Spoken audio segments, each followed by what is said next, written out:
역사적인 정권 교체를 위해서 이 민주당의 역사와 함께 바로 정치입니다. 여러분, 자신 있게 보고드립니다.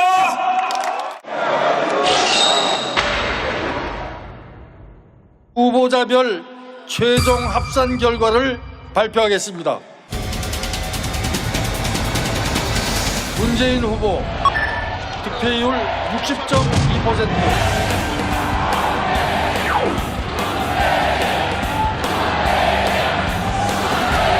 수도권에 올라가기 전에 대세를 결정짓고 싶은 그런 욕심입니다.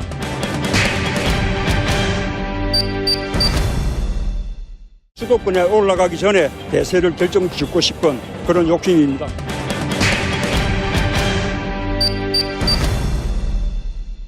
더불어민주당의 경선 신호탄이 울리고 본격적인 대결이 시작됐습니다. 현장 투표 결과 유출 파문이 일어나는 등 시작부터 잡음이 많습니다. 굉장했죠. 왜냐하면 그날 벌써 퍼센테이지까지 그냥 쫙 도르니까. 엑셀. 네. 문재인 대세론에 이제 가뜩이나 기가 이제 눌려 있었던 안희정 후보 또는 뭐 이재명 쪽에서는 엄청 날카롭게 반응을 했죠. 네.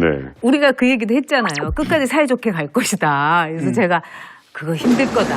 아주 끝장을 볼 것이다. 끝을 볼 것이다 했는데 지금 그게 시작이 된 거예요. 그래서 이제 쉽게 말해서 1등이 돼서 민주당 후보가 되는 순간 대권이 거의 90% 가기 때문에 그렇게 격렬해지는 겁니다. 2007년에 이명박 후보 대 박근혜 후보 두 후보의 승자가 결국 대통령 될 것이다 하니까 네. 치열해질 수밖에 없는 겁니다. 또 본인들뿐만 아니라 주위에 있는 사람들이 야 좀만 하면은 대권을 먹을 것 같은데 여기서 어떻게 한 번만 때리면 되는데 이러다 보니까 지금 안희정 후보 측과 문재인 후보 측의 싸움이 2007년 MB 대 박근혜 싸움처럼 격렬해지는 겁니다. 그거보다 앞으로 점점 더 치열한 격렬해질 것 겁니다. 같아요. 아마 점점 더. 이게 시스템 문제인데 일단은 선관위에서 관리 못 해주겠다고 얘기를 했잖아요. 그래서 스스로 관리를 해야 되는데 그래서 이제 비공개로 하기로 이제 각 캠프들이 얘기를 했단 말이죠. 그건 왜 그러냐면은 지금 밴드웨건 현상을 막기 위해서요. 하나가 딱 나오게 되면 다 쏠리니까 후발주자들 같은 경우에는 좀 불리하잖아요. 근데 문제는 뭐냐 이게 가능한 약속이었냐라는 거예요. 네. 구조상으로 유출될 수밖에 없습니다. 그리고 그 정보들을 생산해내야 되거든요. 그리고 생산된 정보를 근거로 해서 전략 사이드에서는 계속 봐줘야 돼요. 그러니까 들어간 참관인들에게 지금 너희들이 갖고 있는 통계로 종합을 해갖고 전체 하나의 이 퍼즐 게임을 좀 맞춰봐라. 그러면 지역별로 흐름이 보이는 거거든요. 그러니까 그건 만들 수밖에 없는데 이제 문제는 외부로 노출이 됐단 말이에요. 노출된 것도 저도 불가피하다고 봐요. 그런데 어디에서 작은 불똥이 튀는 것이 전체 들불을 만들어낼지도 모르고 그러기 때문에 1등으로 달리는 캠프도 그렇고 2등, 3등으로 가는 캠프도 그렇고 정말 조심해야 돼요. 그리고 더불어민주당이 정말 정신 차려야 되는 건 이런 측면입니다. 지금 50%가 넘어가거든요. 50%가 넘는 사람들은 더불어민주당 그 자체를 보고 한 분들이 20% 정도쯤 됩니다. 30%는요. 이 탄핵 국면에서 촛불을 들었던 분들이 현 정부하고 대척점에 서 있으면서 그나마 정권 교체 가능성이 높고 가장 신뢰하고 있는데 몸집이 제일 큰 어찌 보면 차악을 선택했다라고 하는 그런 거에 대해서 좀 반성을 해야 될 필요가 있고 정말 문재인 후보가 긴장을 좀 해서 캠프 단도리를 좀 해야 됩니다. 그다음 이제 두 번째 저는 2등, 3등 하는 후보한테 좀 담대하게 지는 훈련이 됐으면 좋겠어요. 이 광주 경선이 끝나면서 그리고 대체적인 세가 보였기 때문에 이런 그 네거티브한 게 조금 더 고개가 좀 숙여질 것이다. 그리고 수도권 붙으면서 다시 네거티브한 전쟁이 또 시작될 것이다. 세게. 예, 더 세게. 근데 정치는 70, 80%가 네거티브 전쟁입니다. 1등이 아니라 그 지는 사람의 담대함 이건 있을 수 없어요. 담대함이라든가 뭐 용서라든가 용기 이런 건 1등이 갖는 거예요.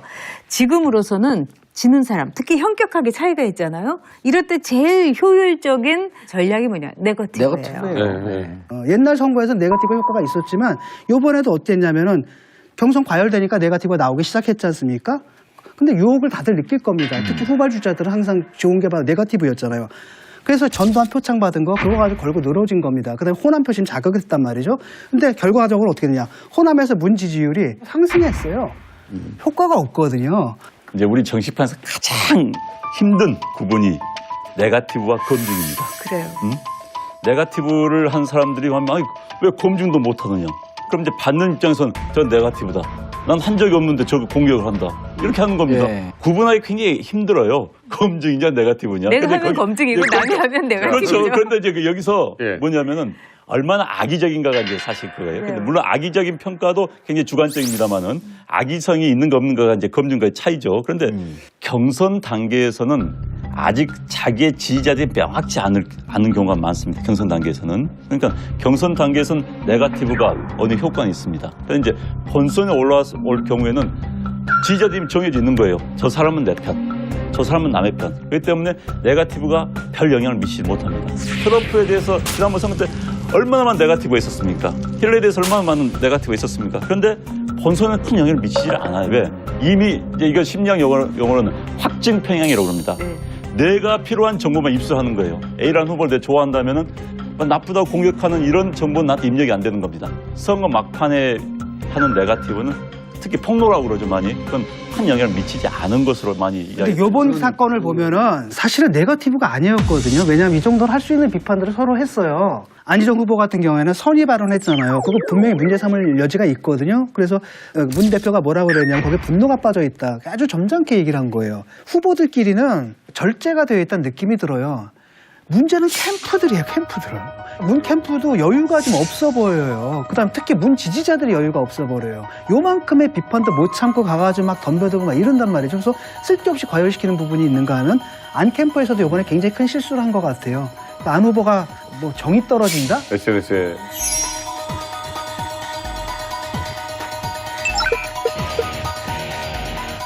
저는 전략에 수정이 왔다고 봐요. 뭐냐면 그 바로 직전 하루 전 이틀 전까지는 뭐라 그랬냐면 네거티브 하는 거에 대해서 점잖게 꾸짖었어요. 안희정이 무슨 그 덫에 빠져 있었냐면 그 캠프 내에서 이런 요구가 있는 거예요. 아니 진짜 차차기라고 하는데 그 이미지 탈피 안 할 겁니까? 저쪽과 싸워서 이번에 끝장 승부를 보겠다고 하는 이 자세를 보여주지 않으면 저쪽에서 차차기라고 하는 이미지를 계속 재생산하는 부분에 대해서 피할 수가 없습니다라고 하는 캠프의 요구가 있었던 거예요. 새벽 2시에 올리고 나니까 많은 사람들이 평상시 안희정 지사답지 않으니까 약주 한잔 드신 거 아니에요? 본인의 언어가 아니니까 그 다음날 전주에 가고 똑같은 얘기를 하잖아요. 그런데 지금처럼 SNS가 발달되어 있는 상황에서는요. 이 SNS에서 활동하는 자원봉사자들이 또 밑밥을 줘야 됩니다. 이분들이 나가서 싸울 수 있는 무기가 있어야 돼. 그럼 우리 후보가 이렇게 강렬하게 싸우고 있고 결연한 의지가 있다라고 하는 걸 보여주고 캠프 여러분 점잖게 싸우십시오. 누가 그 얘기를 듣습니까? 그러니까 이 선거라고 하는 것 자체가 진흙탕 속에서 장미꽃 피우려고 하는 싸움이 어쩔 수 없는 거예요. 제가 보기에는. 그래서 저는 이번에 그 두 사람 싸움 보면서 특히 이제 전두환 대통령 표창 부분. 그러나 문재인 대표는 나 그럴 수 있다고 봐요. 70년대 후반에 자기 여단장이 전두환이었다.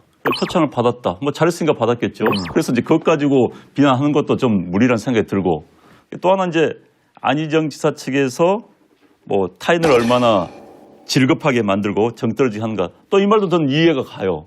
사실 문재인 후보의 지지자들이 반대파에 대해서는 문자 폭탄 또 무슨 후원금도 185 넣고 그래서 아니 185 넣고 다 취소를 해요 또. 그러니까요. 그럼 다시 해줘야 되는 거예요. 은행 가서. 그렇기 때문에 그런 식의 행동들을 하기 때문에 안희정 지사 이 말이 나온 거예요. 아니 저도 이해가 가요. 근데 그 두 사람 사이에 이제는 굉장히 그 감정의 질곡이 깊어졌다는 생각이 들어요.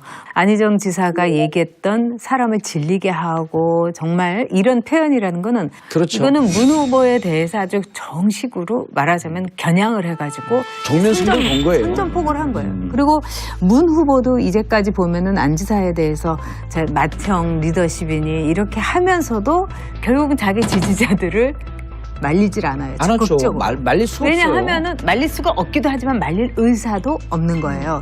나중에 문 후보가 되든 안 지사가 되든 간에 과연 서로 돕겠느냐 이런 문제까지 나올 정도로 굉장히 전 심각하다고 봐요. 하나 이해할 수 있는 부분이 있어요. 이분들이 왜 이렇게 과격한가 이 사람들이. 이분들이 하나 뭐냐면 2015년에 당 위기의 기억이 있는 거예요. 그 당 흔들 때 공포감이 있었던 거예요. 지금 이걸 불평하는 사람들이 누구냐면 그 이른바 비문이라는 사람들이잖아요. 솔직히 말해 이 비문이라는 사람들 그래 당 흔들릴 때 그때 한 일에 대해서 반성해야 돼요. 같이 흔들었거든 솔직히 나가지도 않을 거면서 그것도. 국민의당 사람은 나가기라도 했지. 이 사람들이 문재인에 대해서 뭐라고 얘기를 하잖아요. 그럼 바로 그때 기억이 떠올라가지고 그냥 그게 공격수로 나와버리는 거거든요.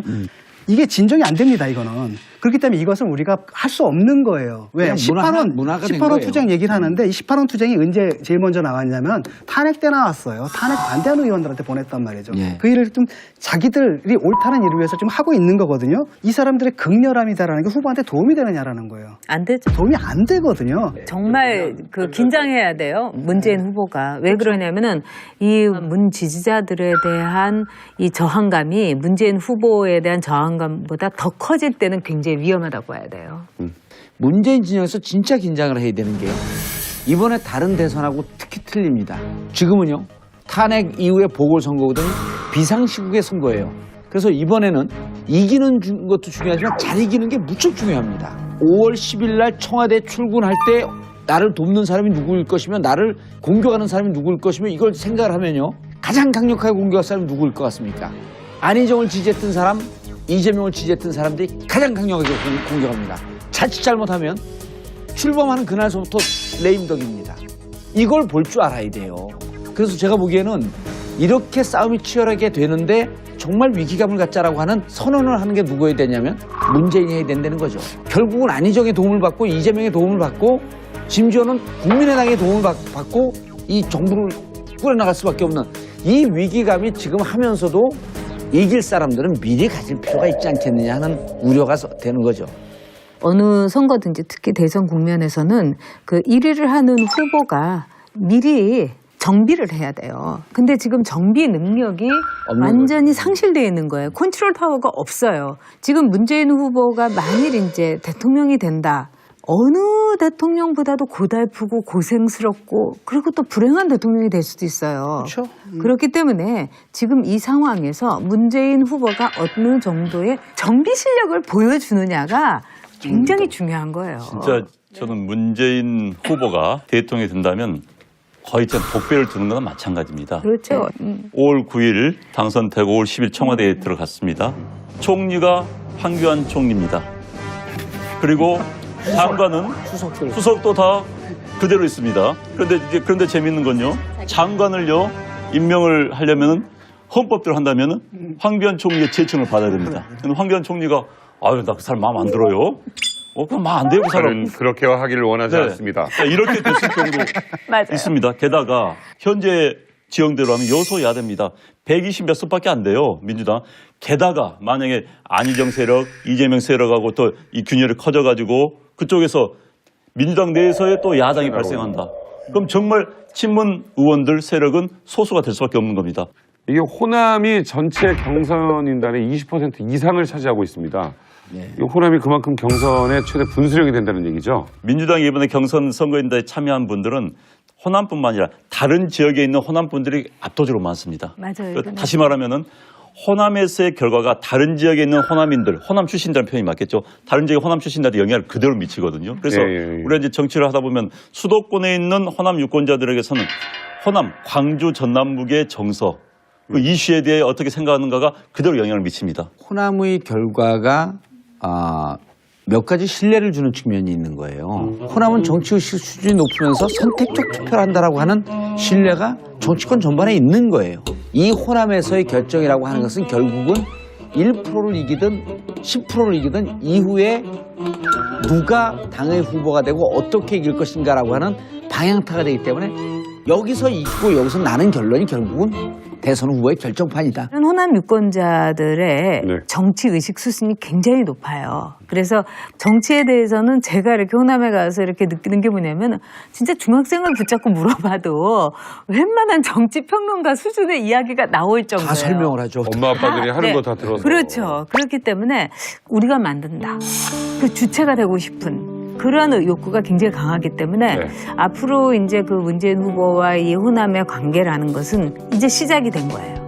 그동안의 어떤 이 서운한 감정을 떠나서 이제 시작이 된 거예요.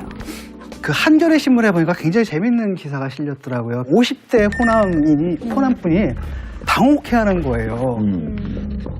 왜냐하면 20, 30, 40대가 갑자기 이제 문재인을 지지한다는 말을 듣고 막 충격을 받아가지고 어떻게 그럴 수가 있느냐 이 얘기를 하거든요. 호남에서도 보게 되면은 20대, 30대, 40대까지는 문재인, 그 다음에 민주당 지지고 50대에서 반반으로 나눠지면서 60대는 그러니까 보수적인 분들은 그러니까 국민의당 지지 쪽으로 많이 가 있는 거죠. 이 분포는 다른 지역하고 다르지가 않아요. 사실 TK나 PK도 비슷한 현상들이 지금 이미 벌어지고 있다고 봐요. 호남에서 그나마 비토 감정을 갖고 있는 사람들은 다 아주 국민의당으로 가 있단 말이죠. 그러니까 민주당 지지자들 내에서 문재인에 대한 비토라는 건 있을 수가 없는 거죠. 우리 외부자 여러분들 박물만한 잡부스뿐이지 예측 끝내주는 분들인데 호남 경선에서 1위는 누가 어느 정도로 할 것이다, 2위는 누가 될 것이다, 예측 한번 해보시죠. 60%로 문재인 후보가 1위를 할 것이고 2위는 안희정 후보가 될 것이다. 아니 좋아하는 건 안희정 후보였잖아요. 아, 그래서 안타깝다니까요. 저는 조금 문재인 후보한테 조금 짜게 매겨볼게요. 물론 저는 좀 이거보다 좀 크게 이길 거라고 생각을 하는데 문재인 후보가 52, 안희정 후보가 30, 이재명 후보가 18. 보이다. 아니. 저는 안희정 후보하고 문재인 후보 한 2대1 정도 되지 않을까 싶어요. 그래서 57대 28. 그럼 한 85%가 돼 잡히면은 나머지 이재명, 최성 후보가 한 15% 정도 가져갈 거다. 저는 한 55%쯤에서 문재인 후보가 나올 것 같고요. 이재명 후보의 2등을 점쳐봅니다. 네. 사실 뭐 예상했던 대로였던 것 같아요. 네. 그런데 이제 안희정 지사 후보 지지자들이나 이재명 후보 지지자들은 굉장히 실망했을 수도 있어요. 그러나 어찌됐든 호남에서 60% 이상을 얻음으로써 문재인의 대세론이 입증된 그런 결과가 됐다고 볼 수밖에 없죠. 민주당 경선에서 최다 득표를 한 거죠. 60%가 넘었으니까. 그렇죠. 네. 51%, 50%만 넘어도 결국은 경선은 끝나면서 1차에서 끝날 것이다. 4월 3일 날. 네. 그렇게 예상을 했는데 이번에 광주, 전남, 전북의 결과를 보면은 전체 경선의 판은 1차로 끝날 가능성이 높아졌다. 예. 저도 그렇게 봅니다. 2002년 때는 노무현 후보와 이인재 후보가 그 당시 이인재 후보가 이길 걸 생각했습니다. 대세론을 봤었죠. 그래서 이야기했었죠. 그런데 이제 노무현 후보가 광주에서 엎어치면서 바람이 일으켜서 결국은 후보가 됐고 대통령이 됐었죠. 그런데 이번 상황은 또 별개의 상황입니다.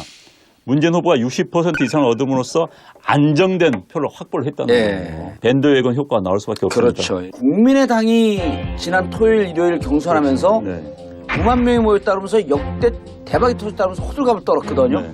저는 이게 왜 호들갑이라는 표현을 쓰냐면 이게 민주당을 지지하는 층을 자극을 해버린 거예요. 문화일보에서 이런 여론조사가 나왔어요. 문재인이 될 때는 안철수한테 20포인트 이상 이기는데 안희정을 놓고 안철수하고 돌려보니까 안철수한테 지는 거예요. 그렇죠. 1000명을 놓고. 예. 그러니까 이거 자칫 잘못하다가 문재인이 여기서 밀리게 되면 안철수한테도 밀리겠구나 하는 이런 위기의식 때문에 호남민들이 문재인한테 쏠림. 그러니까 지금 결과적으로 보게 되면은 반문 정서가 있었지만 생각처럼 크지 않았었다. 특히 이제 호남의 투표 성향은 굉장히 전략적입니다.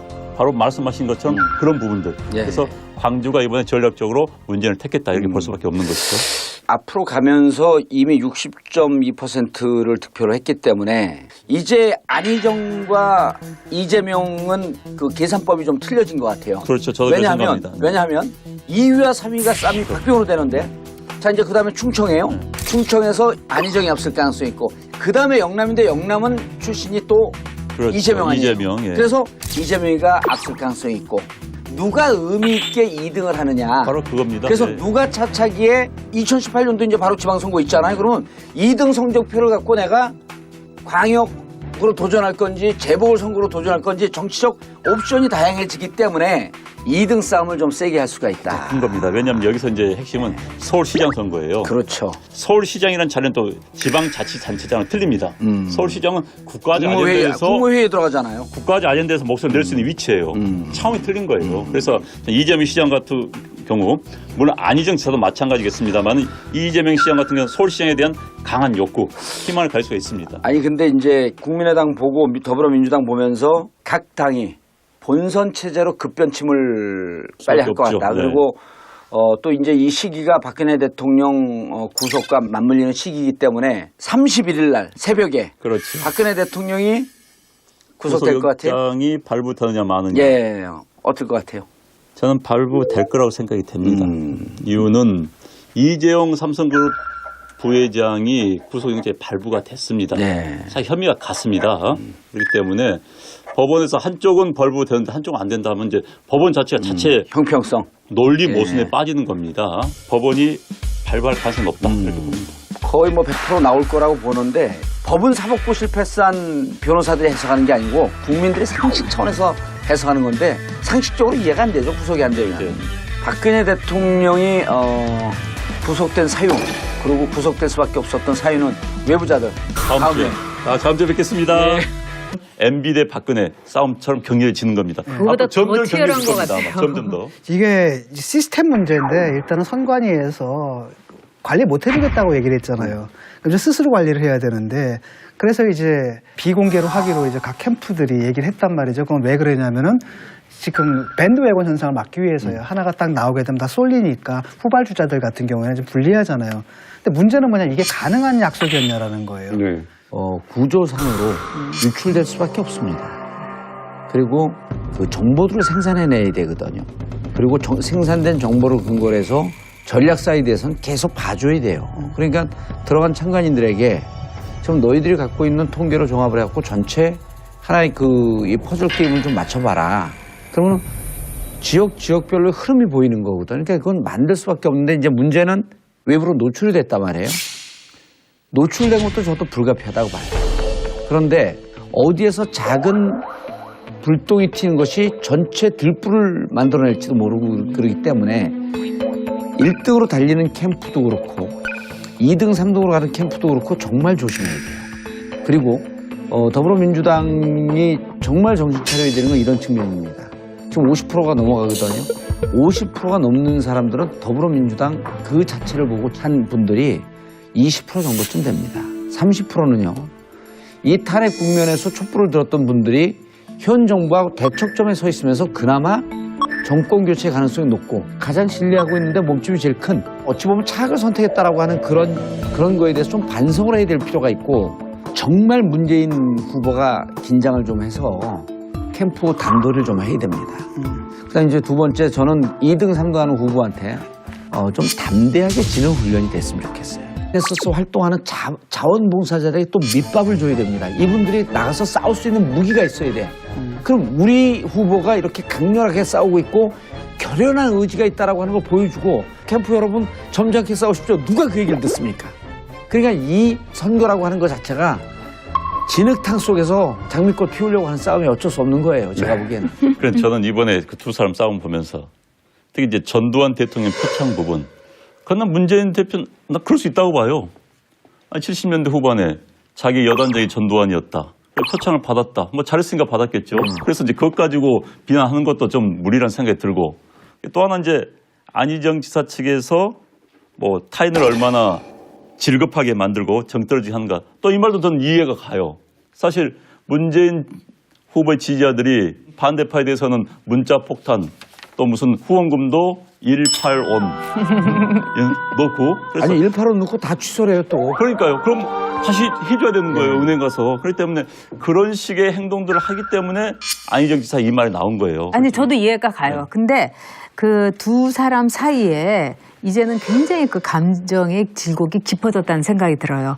안희정 지사가 얘기했던 사람을 질리게 하고 정말 이런 표현이라는 거는 그렇죠. 이거는 문 후보에 대해서 아주 정식으로 말하자면 겨냥을 해가지고 정면 승부를 건 거예요. 선전포고를 한 거예요. 그리고 문 후보도 이제까지 보면은 안 지사에 대해서 맏형 리더십이니 이렇게 하면서도 결국은 자기 지지자들을 말리질 않아요. 안 하죠. 적극적으로. 말릴 수 없어요. 왜냐하면은 말릴 수가 없기도 하지만 말릴 의사도 없는 거예요. 나중에 문 후보가 되든 안 지사가 되든 간에 과연 서로 돕겠느냐 이런 문제까지 나올 정도로 굉장히 저는 심각하다고 봐요. 하나 이해할 이 광주 경선이 끝나면서 그리고 대체적인 세가 보였기 때문에 이런 그 네거티브한 게 조금 더 고개가 좀 숙여질 것이다.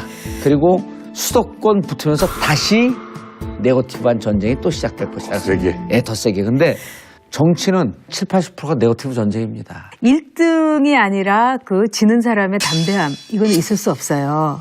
담대함이라든가 뭐 용서라든가 용기 이런 건 1등이 갖는 거예요. 지금으로서는 지는 사람, 특히 현격하게 차이가 있잖아요. 이럴 때 제일 효율적인 전략이 뭐냐? 네거티브예요.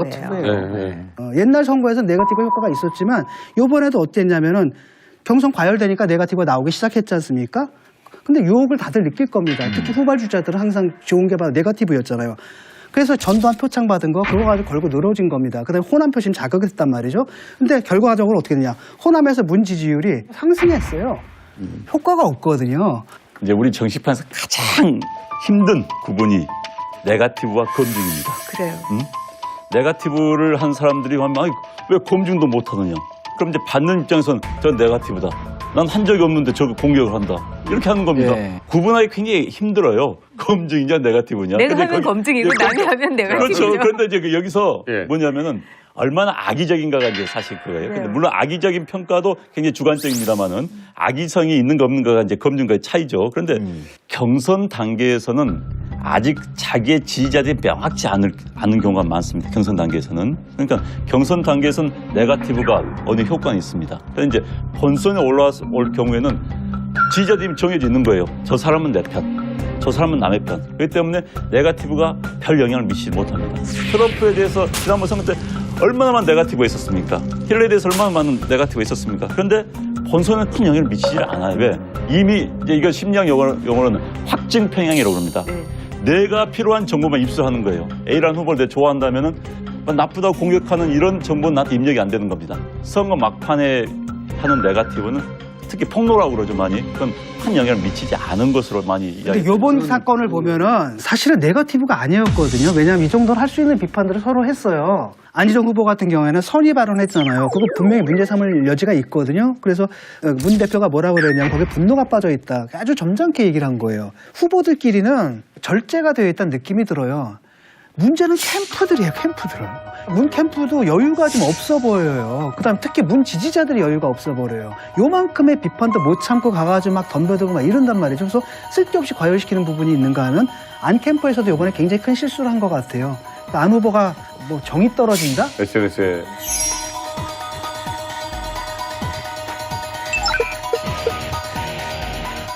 저는 전략에 수정이 왔다고 봐요. 뭐냐면 그 바로 직전 하루 전 이틀 전까지는 뭐라 그랬냐면 네거티브 하는 거에 대해서 점잖게 꾸짖었어요.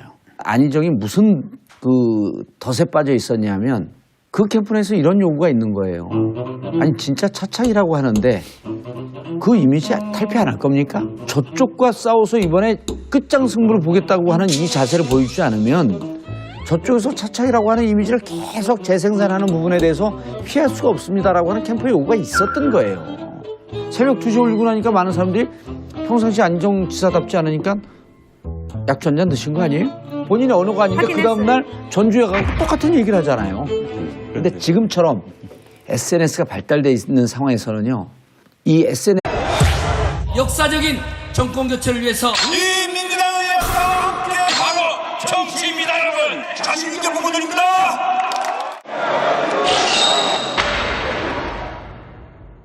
후보자별 최종 합산 결과를 발표하겠습니다. 문재인 후보 득표율 60.2%,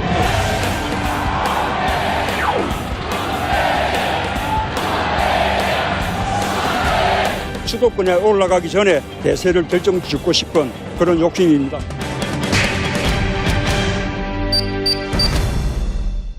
수도권에 올라가기 전에 대세를 결정짓고 싶은 그런 욕심입니다.